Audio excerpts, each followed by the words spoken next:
Raducanu has added Rafael Nadal's former coach, Francisco Roig, to her long list of mentors, as the Spaniard joins the British #1's team this week. This news comes after Raducanu previously explained the reason behind her high turnover rate of mentors in tennis, claiming that her constant barrage of questions may be too much to handle for most.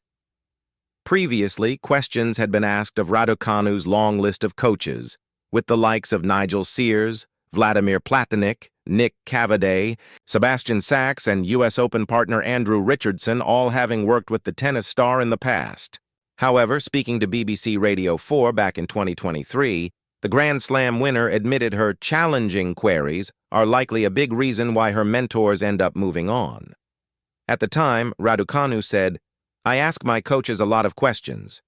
On certain occasions, they haven't been able to keep up with the questions I've asked, and maybe that's why it ended," she added. "It's something I've always done.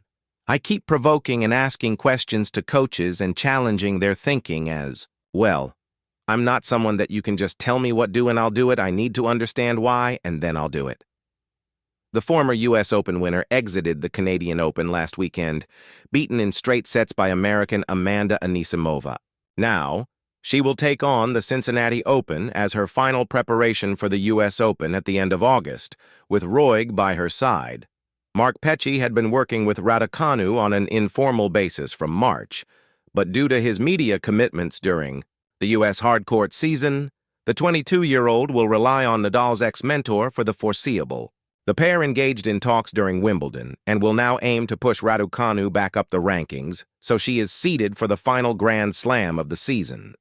The British star has proven that finding a permanent coach is difficult, given she has been through 7 serious coaching partnerships since winning the U.S. Open in 2021.